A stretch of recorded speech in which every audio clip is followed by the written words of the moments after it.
I am going to speak to you about a great man of God whom we find in the New Testament.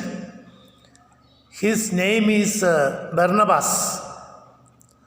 So, the topic I have for you is Barnabas the Encourager. Barnabas the Encourager. That's the topic for you today. I am very much encouraged by the person called Barnabas in the New Testament. Now, there are great people in the Bible. To many people, Barnabas may not be a great man. But those who really study the Bible, they know that a person called Barnabas is a great man who led great men to the Lord and to the ministry and encouraged. You know, when you are studying the Bible, when you want to learn about a person, it is not all these things written in one page or two pages. You have to read the story of a person in different books. So, it takes time for us to learn about anybody. Apostle Paul's story is in Acts chapter 9, and throughout the New Testament we have Apostle Paul's story. In the same way, any name you take and the name will continue in different parts of the Bible. So, it takes time to understand everybody. Today, first of all, let us turn to the book of Acts chapter 4. Acts of the Apostles chapter 4, verse 36. This is the first time a person called Barnabas is introduced in the Bible. First time we are going to read about him. That is verse 36. Joseph, a Levite from Cyprus, whom the apostles called Barnabas, which means son of encouragement, sold a field he owned and brought the money and put it at the apostles' feet. First time we are hearing about Barnabas. Now, when we are thinking about him, we also must think about the story of the church. And you know, this Acts chapter 2, the Holy Spirit came, and that chapter Peter spoke and 3,000 people were saved, and then the church began to grow, and right now there are about 5,000 people in the Jerusalem church, and all the apostles are there to lead the church into spiritual activities. Now, I want to read from verse 32, chapter 4, verse 32. All the believers were one in heart and mind. No one claimed that any of his possessions was his own, but they shared everything they had. With great power, the apostles continued to testify to the resurrection of the Lord Jesus, and much grace was upon them all. There were so needy persons among them. There were no needy persons among them. For from time to time, those who owned lands or houses sold them, brought the money from the sales, and put it at the apostles' feet, and it was distributed to anyone as he had need. So the way the church functioned in the beginning was, everybody, whatever they have, they used to share with all the others. So everybody was receiving what they needed, and God supplied all their needs through the believers. Even though many people sold the land and gave to the church, the first name is coming in the Bible is Barnabas, Who is this man? Actually, he is a Levite tribe. The word Levite is from a Levi tribe. Usually they don't have lands. And you read in the book of Joshua, Levite tribe will not be given any land. And here, when we study about this man, right now his parents were settled in Cyprus. The western part of Israel, there is Mediterranean Sea. And you look through that place from the western side of Israel, you will find an island called Cyprus. Now this man, his parents were settled in Cyprus, but for education purpose or for job purpose, we don't know, he came to Jerusalem and settled down there with his sister and family. So we have two families mentioned here. But as far as we know, this man, Barnabas, is not married, because Paul later saying that all the other apostles are traveling with their wives, but me and Barnabas, we are not traveling with our wives, saying that we don't have wives, so we are single individuals. Now here, originally this man's name is Joseph, and apostles later gave him the name Barnabas. The word Barnabas means son of encouragement. Now when I say this, brothers, I don't come anywhere near to Apostle Paul, anybody of the New Testament great men of God. But I personally want to be like this man called Barnabas. That means to encourage people. Now those of you who are hearing me, you may not be big missionaries, you may not be big directors, you may not be great men of God who will know by everybody, but you can be wherever you are, you can be an encourager like this man. But in the beginning, we don't know what is going to happen.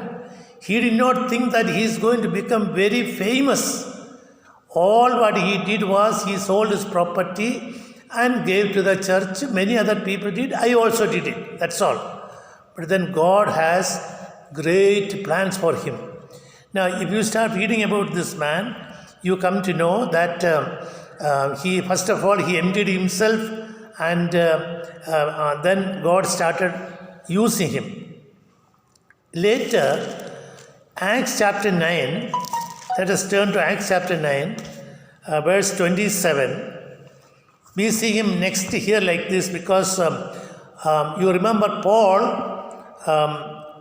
he had a conversion in Damascus, and Paul's conversion, after some time, he came to Jerusalem to see the church and the believers and the apostles.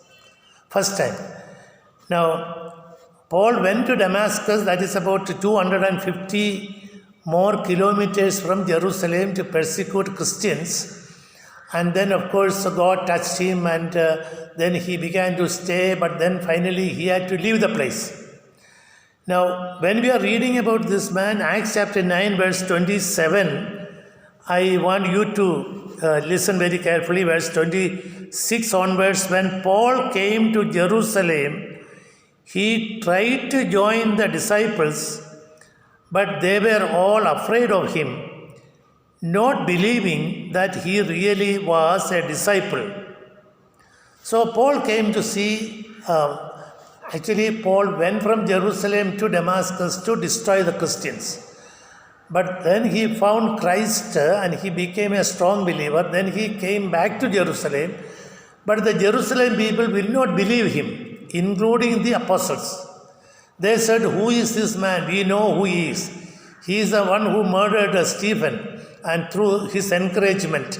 And he is the one who is taking people to the prison.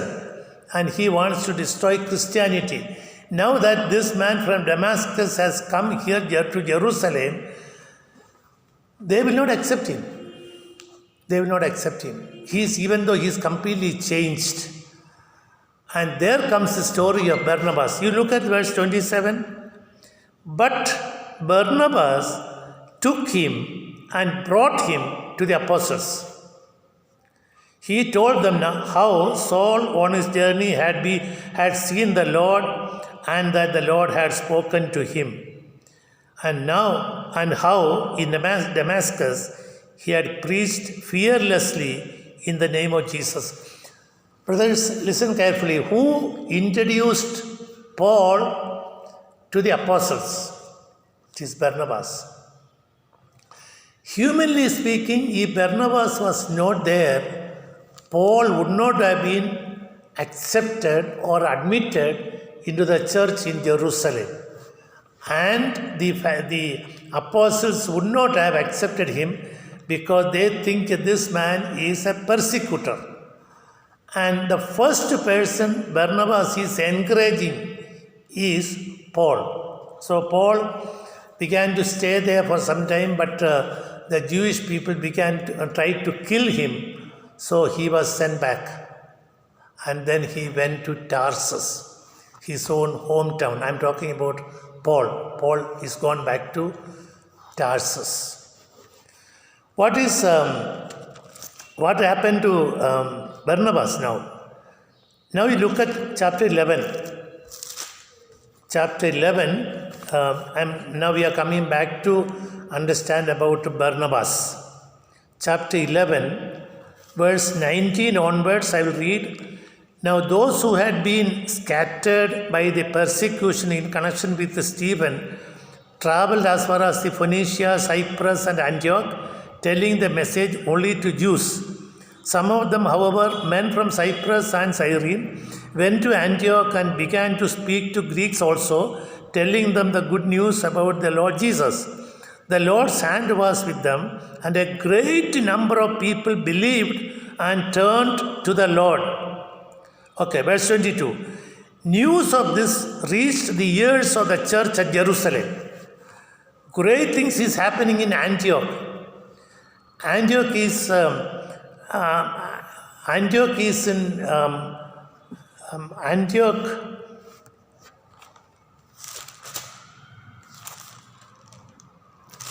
So, Turkey. Antioch is in Turkey. So, many people are turning to Christ in Turkey, a city called Antioch. That's a very famous place, and lots of travel. People travel through that area to go to Rome and all these things, these places. So, Antioch is becoming very famous. And many people are turning to Christ.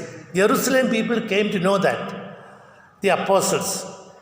Now look at verse 22. News of this reached the ears of the church at Jerusalem, and they sent Barnabas to Antioch. Why did they choose him? There are many other apostles, no? There are so many believers, no? More than 5,000 believers.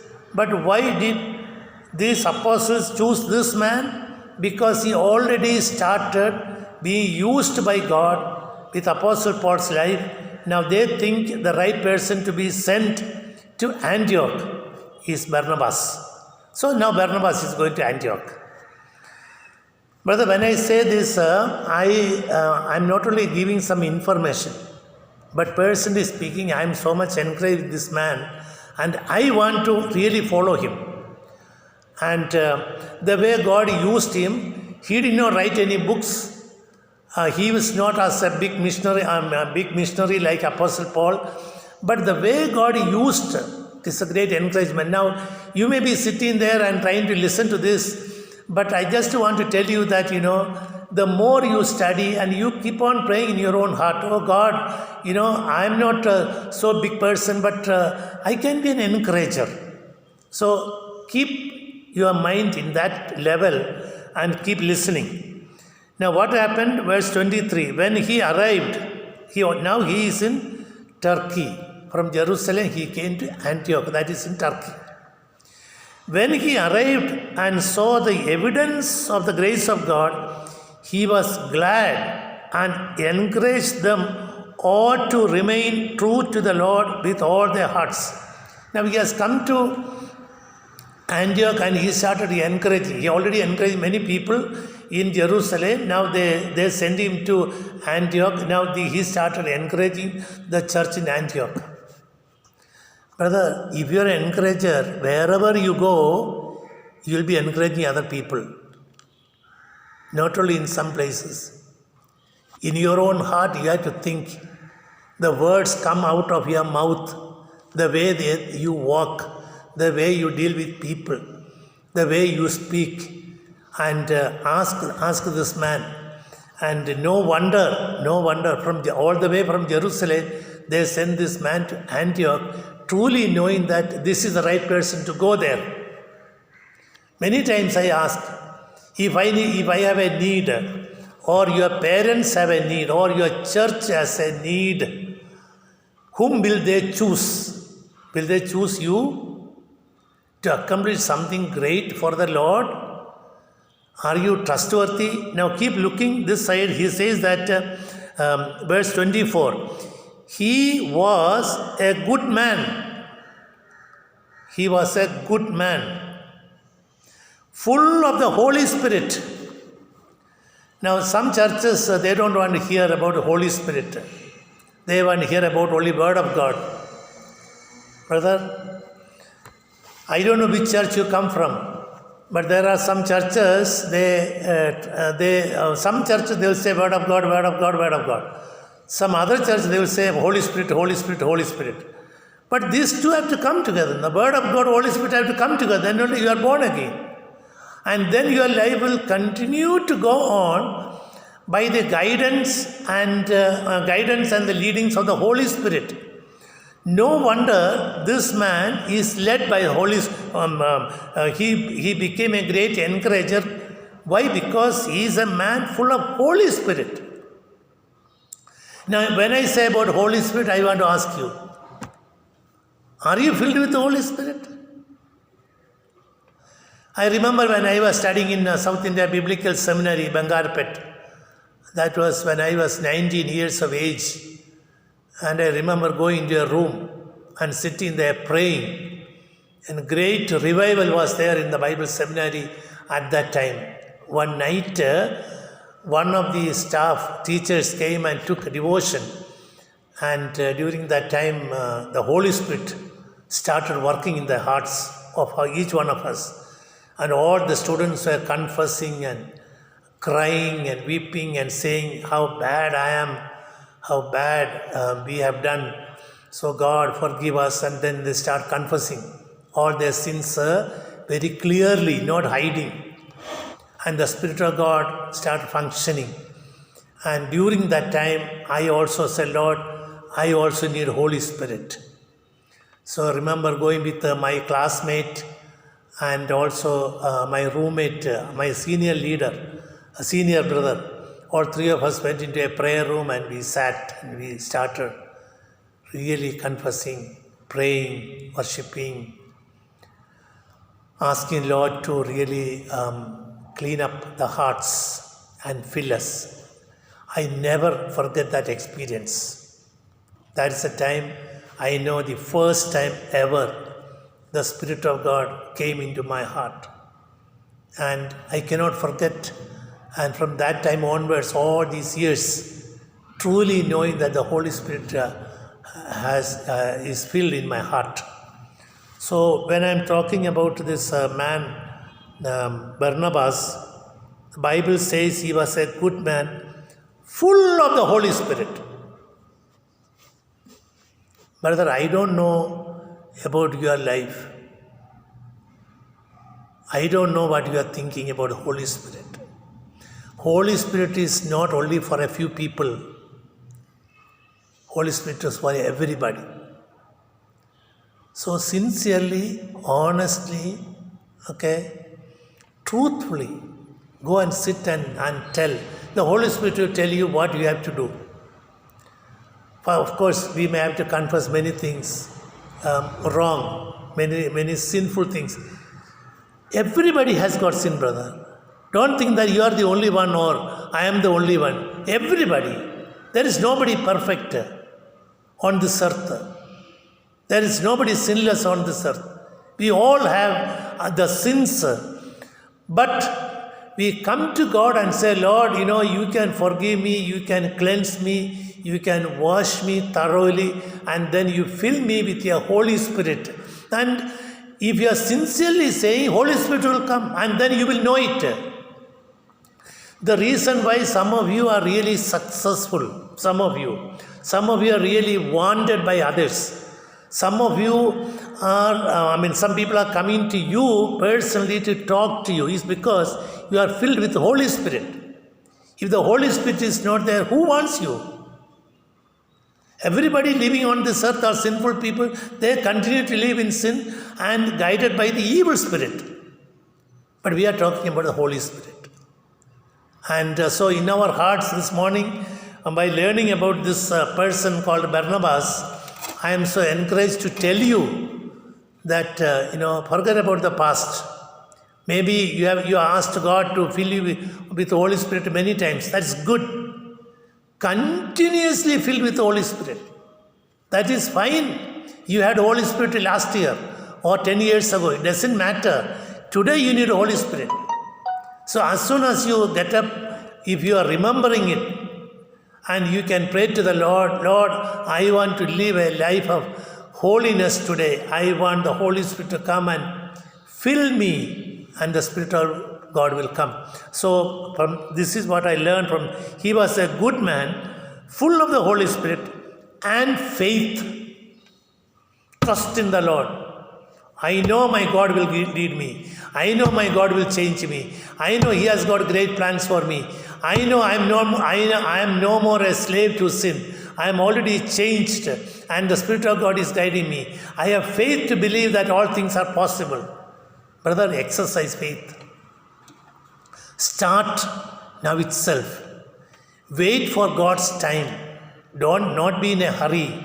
And this person and the apostles carefully decided to send this man to Antioch, and they found out that this man is full of Holy Spirit and faith. As a result, what happened? A great number of people were brought to the Lord. Then the next very interesting thing. Let me look at verse 25.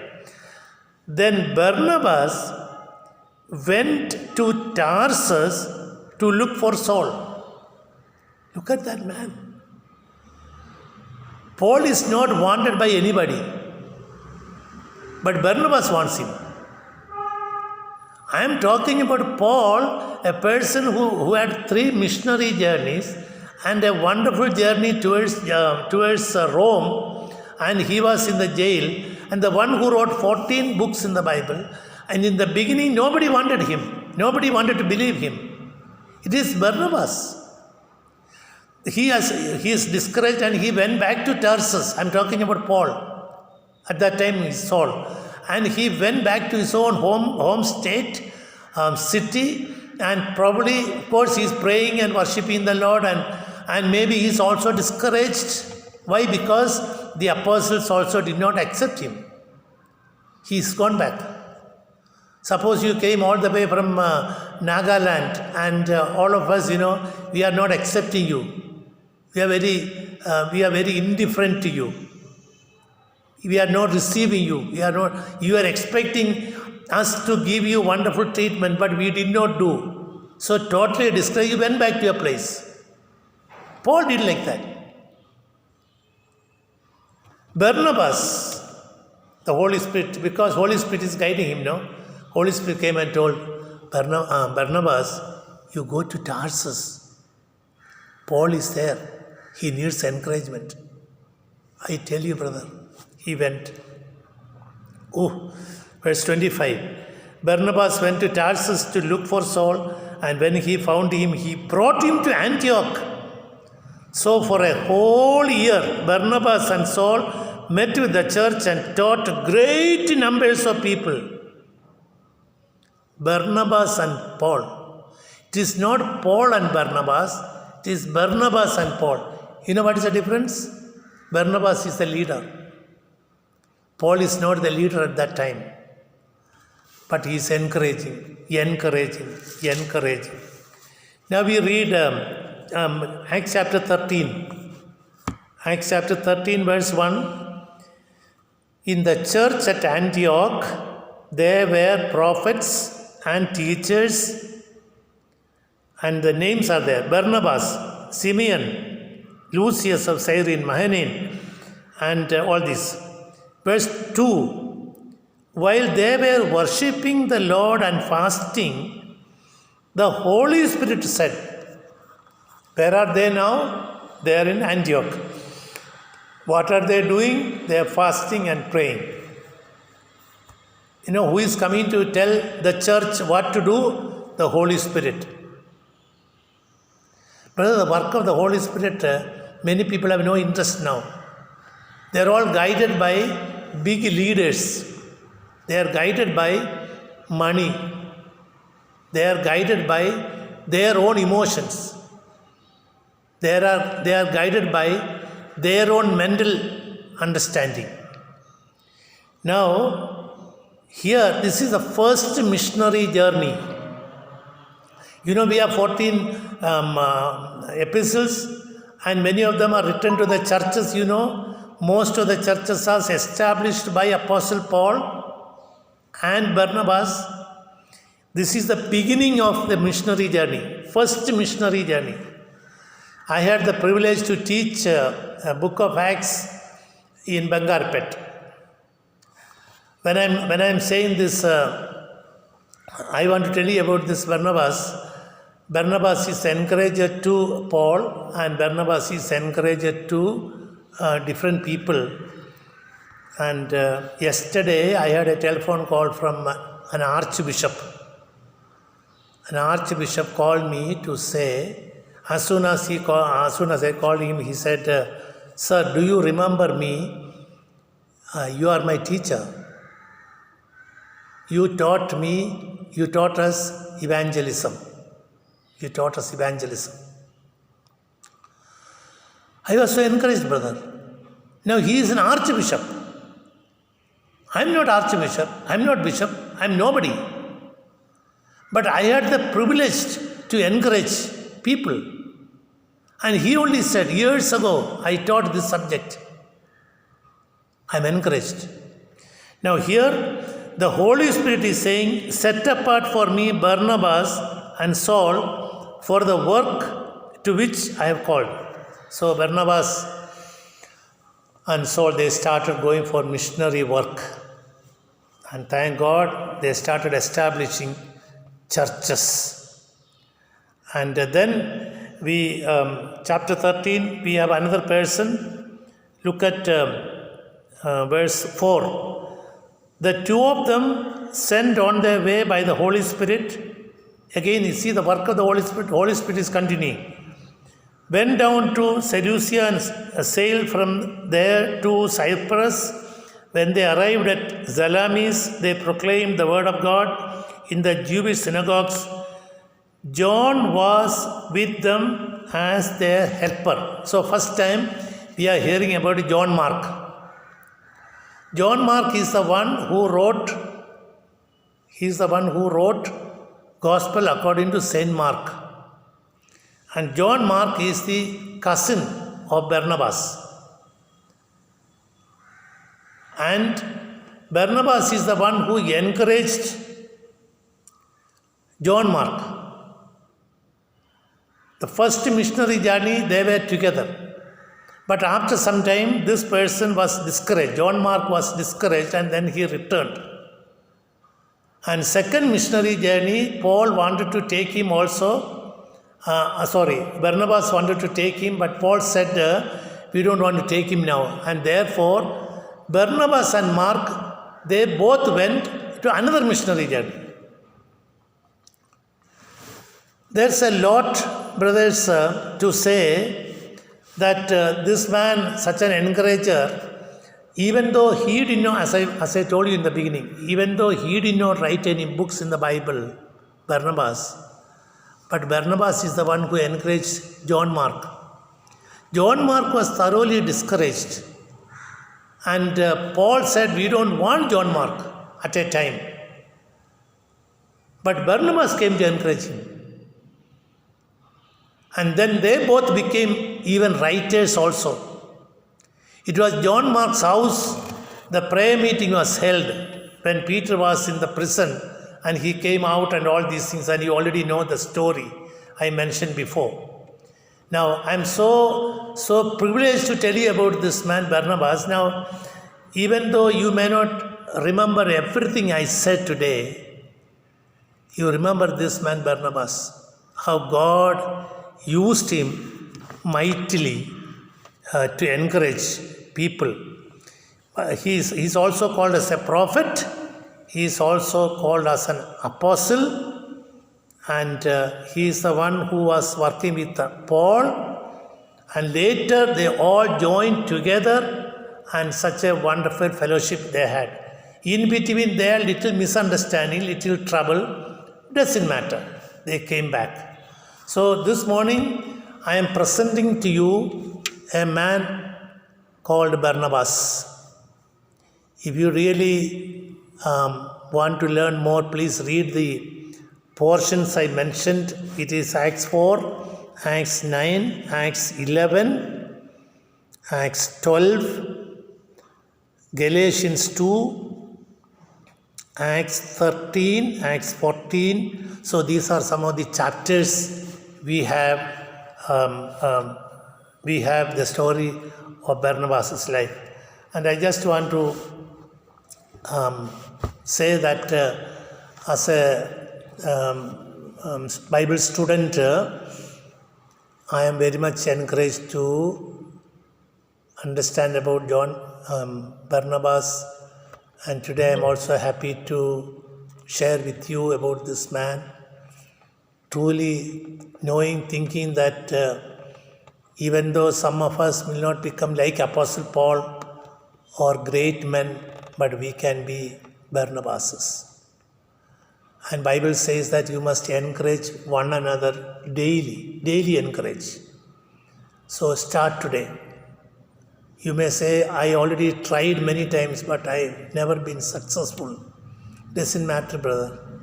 Past is past. Start the day today. And my prayer to all of you, I'm so happy that I want to be an encourager. I want to encourage you also today and be a blessing to the church of the Lord Jesus Christ. Shall we pray? Father, we heard about Barnabas today, such a great man of God, full of faith, full of Holy Spirit, good man, encourager. Please guide us. A day is coming, we will meet Barnabas in heaven. And in the meantime, we want to be like him also. Thank you, Lord Jesus, for speaking to us, encouraging us. Jesus' precious name we pray. Amen. Amen.